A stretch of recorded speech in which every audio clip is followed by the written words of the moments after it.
안녕하세요. 토요미스테리 디바제시카입니다. 작년 여름 토요미스테리에서 소개한 청와대 상공 UFO 사건 기억하시나요? 우리나라 서울 한복판에 미확인 비행물체 UFO가 목격되었고 거기에 대한 구체적인 스토리가 남아있는 아주 흥미로운 내용이었는데요. 댓글을 보시면 반신반의하는 분들과 함께 그날을 정확히 기억하고 직접 목격했다는 분들도 계셨습니다. UFO 출몰, 이건 미국이나 해외에서만 벌어질 것 같던 사건인데 청와대 상공이요. 하지만 이곳 외에도 우리나라 여러 지역에서 속속 목격담이 나오고 있습니다. 그리고 심지어 암암리에 한국의 UFO 핫스팟으로 불리는 곳도 존재하죠. 오늘은 그곳에서 벌어진 미스테리한 사건을 소개하고자 합니다. 지금으로부터 약 30년 전인 1992년 2월 11일 이날 대한민국 공군 중부 한 기지로 긴급한 작전 명령이 떨어져요. 그리고 이 명령을 들은 공군은 서둘러 F4 전투기를 띄웠고 덩달아 해군의 제2함대 소속인 초계함까지 서해로 출동합니다. 마치 전시 상황과 같은 긴박감에 휩싸였는데 도대체 어떤 명령이었을까요? 먼저 경기도 안양시 수리산 슬기봉 이곳에 있는 공군 소속의 방공관제 사령부는 평소처럼 상공을 정찰하면서 업무를 하던 중이었습니다. 그러던 오전 10시 5분쯤 항적 탐지 레이더 기지로부터 한 통의 연락이 도착해요. 황해상에 비행물체를 포착했습니다. 과거에 황해라고 칭하던 곳은 지금 우리에게는 서해를 지칭합니다. 보고에 따르면 의문의 비행체가 중국 해상에서 우리나라 서쪽 해상을 가로질러서 시속 630노트, 그러니까 약 1000km의 빠른 속도로 접근하고 있다는 것이었죠. 혹시 중국에서 보낸 군사기? 그렇다면 엄청난 위급 상황이죠. 그래서 기지는 서둘러 이 상황을 보고했고요. 그 자세한 내용을 좀 살펴보면 비행물체의 이동 방향이 중국 산동반도 남쪽 15마일 상공에서 군산 서쪽 앞바다로 향하고 있다. 이동 속도는 약 1000km. 이후 요격 편대 비상 출동을 바란다. 라는 요청까지 떨어집니다. 이후에 공군은 무려 18대의 전투기를 신속하게 서해 상공으로 발진했고요. 앞서 말한 대로 혹시 모를 상황에 대비해서 해군 고속정 3척도 그곳으로 긴급히 출동되죠. 정말 영화에서나 볼 것 같은 전투기와 군함들이 대기하고 있는 일촉즉발의 순간이었습니다. 이들이 연락을 받고 약 15분 후인 10시 20분쯤 모두 현장에 집합했습니다. 그런데 상공은 고요했어요. 그 어떤 비행 물체도 존재하지 않고 지나가지 않았죠. 그리고 비슷한 시각, 지상에서 레이더를 통해 이 괴 비행 물체의 움직임을 살피던 관제사들이 믿을 수 없는 장면을 목격합니다. 무려 시속 1000km로 엄청난 속도로 비행하던 이 물체가 불현듯 군산 서쪽 80마일 지점 해상에서 감쪽같이 사라져버린 거예요. 도저히 쉽게 설명이 되지 않는 부분입니다. 이후에 18대의 전투기가 흩어져서 상공을 수색했고, 하지만 끝내 비행물체에 대한 추적은 실패했는데요. 그렇다면 혹시 바다로 떨어진 게 아닌가 추락의 가능성을 두고 바다에서 대기하던 군함 역시 떠다니는 물체가 없는지 무려 2시간 25분간의 수색 작업을 펼쳤지만 그 어떤 흔적도 발견하지 못했습니다. 그리고 그날 1992년 2월 11일 저녁입니다. MBC 뉴스는 군 당국의 공식 입장과 함께 이 사건을 보도하게 됐죠. 서해 중부 공군 레이더 기지에서 포착된 이상 비행물체. 15분간 레이더상에 나타났고 오전 10시 20분경 사라졌다.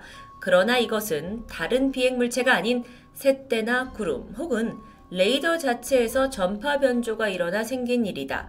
그러므로 이것은 허상항적이다. 허상항적. 한마디로 실체가 없는 허구의 흔적이라는 뜻입니다. 이런 공식 발표가 나온 후 사건은 사실상 큰 파장을 불러일으키게 돼요. 아니, 새떼나 구름이 시속 1000km로 이동한다고요? 상식적으로 말이 되지 않는 일이었죠. 게다가 일기예보에 따르면 그날은 구름도 찾아보기 힘든 맑은 날씨였다고 합니다. 그런데 사실 이번 사건을 그렇게 얼렁뚱땅 넘어갈 수 없었던 이유가 있습니다. 처음에 이 괴 비행물체를 확인한 기지가 있는 곳이 전방이에요. 즉, 적을 바로 마주하고 있는 곳이란 거죠. 주로 이런 중요한 곳에서 근무하는 관제사들은 최소 중사나 상사 이상부터 부사관, 대위, 소령 이상의 고위 장교들로 이루어진 베테랑급들이라고 합니다. 특히나 공군에선 관제 특기 장교들의 경우에는 소령쯤 되면 자신들의 우스갯소리로 밥 먹고 레이더만 있는 그런 도 같은 사람들이라고 하는데, 심지어 대다수가 조종사 출신이기 때문에 시력도 매우 좋다고 알려져 있습니다. 그럼 프로들이 있는 곳에서 허상 함적과 실제 함적을 제대로 구별하지 못했다? 라는 건 쉽게 납득되기 힘들죠. 이와 관련된 전문가들 역시 군의 공식 입장에 의문을 제기할 수밖에 없었습니다. 분명 여러 레이더에 동시에 이 비행 물체를 포착됐을 거다. 그런데 그 많은 장병 모두가 허상 항적을 실제 항적으로 오인하고 전투기와 고속정을 띄우는 일을 만든다? 이건 경험이 많은 노련한 장병들이 저지를 실수가 아니다. 라는 주장이었습니다. 이렇듯 어딘가 석연치 않은 군의 입장, 거기에 더해지는 전문가의 의견까지. 근데 이 와중에 사람들을 더 혼란스럽게 하는 사실이 밝혀집니다. 바로 비행물체의 궤적이었죠. 궤적이란 물체가 지나가면서 남긴 움직임을 알 수 있는 자국이나 자취를 뜻하는데요. 약 15분간 포착된 이 괴 비행물체의 궤적은 상당히 지능적인 모습을 보였습니다. 마치 교묘하게 전투기와 함정의 추적을 따돌리면서도 유유히 하늘을 배회하는 듯한 모습이었던 거죠. 목격한 사람들은 입을 모아서 마치 지성체가 개입한 것 같다라고 말하는데, 여기서 지성체란 지성을 가지고 있는 존재, 즉 인간이나 동물 혹은 우리가 알 수 없는 제3의 외계 생물을 의미하기도 합니다. 이후의 사건은 정말 의문의 꼬리가 꼬리를 물면서 더 많은 파장을 불러왔지만 군 당국은 더 이상의 입장 표명을 하지 않겠다라면서 사건은 마무리됩니다. 한간에서는 이 비행물체가 북한군의 정찰기일 가능성이 있다라는 주장을 제기하기도 했는데요. 근데 좀만 알아보면 그럴 확률은 사실상 매우 낮습니다. 우선 북한과 더 가까운 곳에 있던 또 다른 레이더 기지에서는 오히려 어떤 이상 징후가 전혀 발견되지 않았어요. 그리고 당시에 북한군은 그 정도의 어떤 고성능 정찰기를 보유할 상황이 아니었을 뿐더러 당시 역사상 최악의 식량난을 겪으면서 내부 사정조차 좋지 않았던 때입니다. 아니, 그런 상황 속에 굳이 정찰기를 띄웠다? 많은 사람의 동의를 얻지 못하죠. 이 외에도 괴 비행물체를 둘러싼 가설은 계속됩니다. 진입 초기의 유성이라는 설부터 우주 쓰레기가 아니냐, 인공위성 파편 아니냐. 하지만 이 모두가 실체 없는 무성한 소문에 불과했죠. 이 사건은 황해 허상 항적 사건이라고 불리고 있습니다. 당시에 서울신문, 중앙일보, 연합뉴스 등 많은 언론에 보도가 되었고, 이렇게 사진처럼 과거의 것이 디지털화되어서 고스란히 남아있기도 하죠. 대중들은 여전히 그날의 자세한 교신 일지와 함께 레이더 관측 내용을 공개해 주길 원했지만, 결국 이 사건은 군의 기밀 문서로 처리되면서 끝내 황이날 길이 없었습니다. 1992년 대한민국은 노태우의 집권하에 군사독재의 잔재가 남아있던 시절입니다. 거기에 군 부대 내에서 어떤 사건이 발생했다라는 이런 특수한 일이 누구에게 쉽사리 밝혀지기 힘들죠. 그리고 진실을 밝혀달라라는 주장조차 힘든 때입니다. 그러니 사건은 그냥 묻힐 수밖에 없었는데요. 그런데 오히려 외국에서 이 일을 주목하기 시작합니다. 소위 이 사건이 한국판 피닉스 라이트다 라면서 외신들이 떠들기 시작한 겁니다. 피닉스 라이트 사건, 이건 미국판 UFO 출몰 사건인데 3년 전 토요미스를 통해 소개해드린 적이 있죠. 모르시는 분들을 위해서 간략히 설명을 해드리면 1997년 3월에 미국 애리조나주 피닉스에서 부메랑 모양의 거대한 비행물체가 목격됩니다. 한두 사람이 본 게 아니에요. 무려 3만 명의 주민들이 모두 목격했고요. 그 중에는 당시 추지사였던 파이프 사이밍턴도 있었습니다. 그런데 이 사건이 있고 바로 다음날 미국 국방부가 지난밤 불빛의 정체는 미 정부의 항공 조명탄이었다라는 입장을 발표하게 되면서 더 많은 궁금증과 음모론을 만들어내게 되는데요. 그 당시 미 정부가 UFO 관련 비밀 문서를 숨기고 있다라는 소문이 돌게 되기도 하죠. 하지만 이런 의혹에도 불구하고 정부는 사건을 묻었고 여전히 음모론만 가득합니다. 그런데 그로부터 10년이 지난 2007년에 반전이 있었어요. 당시 주지사였던 그 파이프 사이밍턴이 퇴임을 하고 나서 충격적인 발표를 하게 되는데 그날 1997년 3월 피닉스 상공에 나타났던 부메랑 모양의 비행물체는 UFO가 맞다라는 주장입니다. 뿐만 아니라 또 다른 사실이 밝혀져요. 사건이 있던 그 시각에 피닉스에 살고 있던 4명의 남성이 돌연 실종했다라는 부분이었죠. 당국에선 그들이 곰의 습격을 받았다고 말했지만 그 어디서도 시신은 발견되지 않았습니다. 과연 이들은 어디로 사라져버린 걸까요? 5년 간격으로 발생한 피닉스 라이트 사건과 황해 허상 항적 사건은 분명 공통점이 있습니다. 사건에 군 당국이 개입되어 있고 정확한 증거가 없음에도 서둘러 이걸 무마하려 했던 정황들이죠. 그런데 한국의 이 황해 사건을 접한 미국의 UFO 연구가들은 입을 모아서 이 황해, 서해라는 장소를 주목해야 한다고 말합니다. 우리 국내 사람들에겐 잘 알려지지 않았지만 이곳이 오래전부터 미확인 비행물체가 자주 출현하는 일명 UFO 핫스팟이란 주장입니다.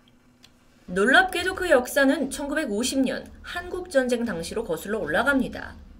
당시 참전했던 파일럿과 레이더 관제사 그리고 항해사들까지 많은 미군들이 황해에서 미확인 비행물체를 목격했다는 신고가 접수된 사실. 그 건수가 무려 42건에 달합니다. 뿐만 아니죠. 미 항공우주국 나사의 전 연구원이자 과학자인 헤인즈 박사는 한국전쟁 당시에 철원이라는 지역에서도 괴 비행물체를 목격한 미군들이 다수 있다. 게다가 3일 후에 그들은 원인불명의 구토와 설사 증세를 보이며 통증을 호소했다라는 증언을 내놓기도 했는데요. 아니 그렇다면 만약 정말 그런 일이 있었다면 우리나라 장병들도 미확인 비행물체를 목격한 적은 없었을까요? 있습니다. 우리 공군의 전투기 2대가 미확인 비행물체와 추격전을 벌인 사건 알고 계신가요? 때는 지금으로부터 40년 전인 1980년 3월 31일 당시 현역 공군 전투기 조종사이던 임병선 장군은 어두운 밤에 팬텀 전투기를 타고 훈련에 나가게 됩니다. 강릉 쪽으로 향하던 임 장군이 상공에서 다른 3명의 조종사와 함께 당시 항공기술로는 결코 불가능한 항적을 보이면서 이동하는 이상물체를 감지하게 되죠. 게다가 더 미스테리한 게 이 비행물체가 레이더에 포착되지 않는다는 점입니다. 임 장군이 보고를 하길 미식별 물체가 우리 쪽으로 다가온다 라고 했고 이 보고를 받은 지상에 있는 작전 통제관은 그럼 추적해라 라는 지시까지 내리게 돼요. 그래서 임 장군이 전투기를 가지고 가까이 다가가요. 그리고 해당 비행물체를 막아서게 되죠. 그런데 이후에 그 비행물체가 잠깐 서 있는가 싶더니 갑자기 높은 고도로 수직 상승해버립니다. 실제로 2대의 공군 전투기가 그 주변을 선회하면서 비행 물체를 약 200m 거리에서 관찰했습니다. 그 당시 모든 것을 눈으로 목격한 임 장군에 따르면 그 비행 물체는 일단 육안으로도 분명 심상치 않았습니다. 36m 정도 되는 길이로 원반 형태, 전반적으로 강한 섬광이 뿜어져 나오고 있었는데요. 처음 보는 이 기이한 모습에 놀라는 것도 잠시였고요. 비행물체는 조종사들의 시야에서 빠르게 수직 상승해서 사라져버리고 말았죠. 이 사건은 그 당시 공군의 수뇌부에까지 보고가 되었지만 결국 그것의 실체를 규명하는 것은 능력 밖이다라는 결론이 내려졌고 그대로 묻혀집니다. 하지만 5년 전인 지난 2016년 한 탐사 프로그램의 취재를 통해서 자세한 스토리가 알려지면서 주목을 받게 됐는데요.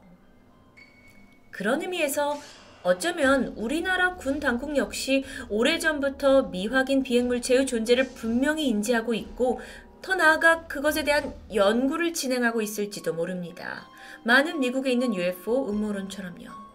혹은 이미 우리가 알 수 없는 어떤 비밀스러운 곳에서 그 정체가 밝혀졌을 수도 있죠. UFO, 누군가에게는 그저 흥미로운 이야기거리지만 어떤 이들에겐 꼭 풀고 싶은 미스테리 주제 중 하나입니다. 미스테리라는 특성상 그 사건의 정확한 내막을 제가 파악하긴 어려울 텐데요. 하지만 이러한 추리와 정보를 통해 작게나마 그 수수께끼에 다가가는데 도움이 되지 않을까 기대해 봅니다. 토요미스테리 디바제시카였습니다.